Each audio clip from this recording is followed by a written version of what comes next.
Oi galera, vim apresentar para vocês os principais personagens de O Gaúcho de José de Alencar. Primeiramente, vamos começar com o gaúcho típico, bom, selvagem, indiferente, solitário, Manuel Canho. Ele tem 22 anos, tem um olhar atento e brusco, um buço negro e espesso.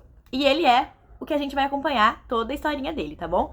Outra coisa é o pai dele, João Canho. João Canho, ele era domador de cavalo e ele era, tipo assim, o fodão da cidade porque só ele domava os mais bravos cavalos.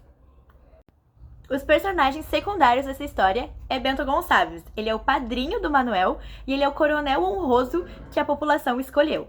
A Francisca é a mãe do Manuel e ela também é a mãe da Jacintinha. Quem é Jacintinha? Jacintinha é a filha do Loureiro com a Francisca. Outro personagem principal é o Romero. O Romero é o ficante sério da Catita, que vai aparecer muito nessa história. A Catita é uma menina que no começo da história tem 13 anos. Ela tem o cabelo moreno, ela é esbelta, ela é uma guria linda, porém ela não tem forma de donzela, ela não age como uma mocinha em perigo. Ela é bem determinada. Não posso esquecer de falar pra vocês de um carinha aí que não é muito importante na história, porém ele é o Félix, e ele vai causar um bafafá nessa história também. Principais personagens que são os cavalos, eles aparecem muito na história, mesmo eles não expressando e nem falando. Eles são o Morzelo, o Juca, que é um potrinho, e a Morena, que é a mãe dele. Outro personagem muito principal é o Loureiro, e vocês vão saber mais dele, mas ele é o padrasto do Manuel. E aí tem o nosso Barredinha, né? Querido, maravilhoso, ele é o corno da história e ele é o assassino do João Canho. É isso aí. O livro O Gaúcho de José de Alencar é dividido em 4 partes. A primeira parte, O Peão, fala sobre os personagens, o meio que eles estavam vivendo, a guerra farroupilha no qual estava ocorrendo naquele tempo, e também personagens da história, tipo Bento Gonçalves, um coronel muito influente, inclusive hoje, Ruas de Santa Maria tem o nome dele. No segundo capítulo, chamado O Juca, já inicia a história com uma babadeira morte, a morte de João Canho. Ué, mas por que acontece isso? Barreda, um grande influenciador da cidade, mata João Canho achando que ele era o amante da sua mulher. Logo após a morte de João Canho, um uruguaio refugiado entra na família para consolar a Francisca, né, gente? Já que ela estava viúva, triste, sozinha, solitária. Então, engravida ela, deixa ela, ó, puxudinha, e dá o nome de Jacintinha pra filha. Olha que nome bosta, né? Nem pra ser uma Laura, uma Tainá, que são nomes mais ou menos até, né? Logo após, ele tenta domar o cavalo de João Canho, já que ele era um amante de cavalo, tinha vários cavalos na fazenda onde eles moravam. Tentando domar o Morzelo, Loureiro é pisado e morto pelo Morzelo. Bombastic side-eye. Criminal offensive side-eye. Quando ele estava esperando a bênção de seu padrinho, ele conhece Catita, no qual de cara já se apaixona por Manuel Canho. Mas ele não pensava em amor, sim em só vingança para sua família. Em seguida, Manuel Canho promete à família vingança e vai até a cidade grande, Jaguarão, pedir a bênção e a permissão para o seu padrinho, o coronel Bento Gonçalves. Após ter conseguido a bênção do seu padrinho, ele vê utensílios para sua batalha, no qual era domar um cavalo. Ele, como um experiente em cavalos, amava igual seu pai, já a conhecia e viu que a fêmea estava prenha, tinha acabado de ganhar um filhote. Mas essa égua era muito brava e ninguém que tinha tentado domar ela conseguiu. Porém, Manuel Canho, um amante de cavalo igual seu pai, conseguiu e passou 3 dias e 3 noites cavalgando com ela até uma caverna onde achou seu filhote.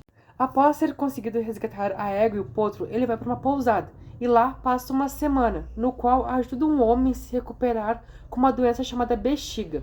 Eu sei que lá que diabo é isso. A bexiga neurogênica, ou também conhecida como doença de bexiga, é a disfunção progressiva e irreversível causada por uma lesão neurológica, onde os músculos não conseguem contrair no momento adequado, o que provoca o armazenamento excessivo de urina sem a capacidade de eliminá-la de forma adequada. Agora eu entendi. Depois dessa semana na pousada, ele vai até sua casa, falando com a sua família e dizendo que não conseguiu cumprir essa promessa que tinha feito de matar o Barreda. Após a chegada, a mãe e a irmã dão o nome do potro de Juca. Eita, como tem quebra de tempo! João Canho teve 2 filhos antes da sua morte, Manuel Canho e Juca Canho. Mas, infelizmente, Juca Canho morreu de uma doença severa. Ué, e a Jacintinha? A Jacintinha foi de uma relação entre o Loureiro e a Francisca. Mais uma vez procurando Barreda, ele vai até sua casa e encontra o mordomo, sua esposa, seu filho, e Barreda estava no seu quarto, doente com malária. Manuel, mais uma vez, cura Barredo e não mata ele, já que queria matar ele bem de saúde. Gente, mas esse Barredo tem uma saúde que nem a da Yasmin, sempre doente, cara, e não vai no médico. Tudo culpa do Manuel, tem que curar esse bostinho aí. Após curar mais uma vez Barreda, volta para casa e passa um tempo. Depois de uma semana em casa, vai novamente à casa de Barredo e vê que ele está bem e mata ele.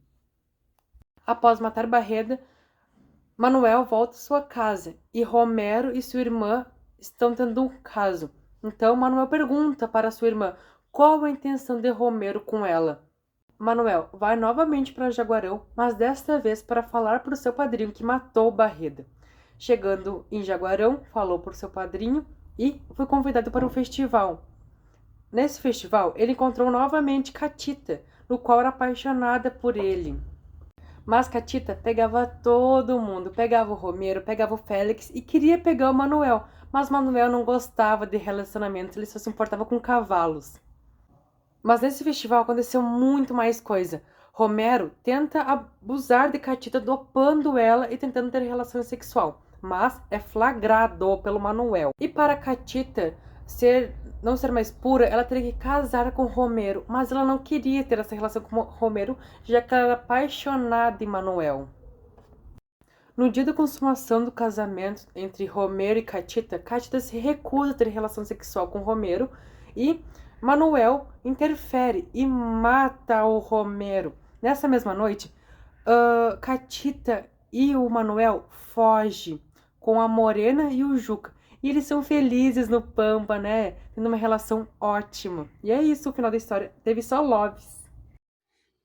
Bom, agora a gente vai falar sobre a relação das características do romantismo com o livro do Gaúcho. O Gaúcho é um livro que foi publicado em 1807 com a representação de um herói épico. Esse herói épico, ele retrata vingar-se da morte que teve do seu pai e ir ao encontro, ao conquistar um amor de uma mulher. No capítulo 1 e 2 do livro, a gente tem o destaque das belezas naturais, onde o gaúcho e o cavalo estão correndo pelos pampas. O gaúcho era conhecido como bom selvagem. Catapimbas, meu, mas por que era um bom selvagem? O bom selvagem era em prol da família, o que antigamente era uma das tradições dentro da nossa convivência na sociedade como família. O que acontece no bom selvagem? O bom selvagem, essa fala foi criada para passar uma imagem falsa do Rio Grande do Sul. O que é essa imagem falsa? Durante essa fala estava acontecendo a Guerra dos Farrapos. Ou seja, ele fala que é um bom selvagem para que ele não fosse caracterizado como um dos maus selvagens que estivesse dentro dessa guerra. A primeira geração do romantismo é a geração indianalista e nacionalista, que destaca as belezas naturais do país, da região ou da cidade. Na segunda geração do romantismo, ela é caracterizada por ser ultra-romântica e por ter características relacionadas ao pessimismo. A terceira geração é caracterizada por críticas sociopolíticas e por dar uma visão menos idealizada do que realmente é a realidade.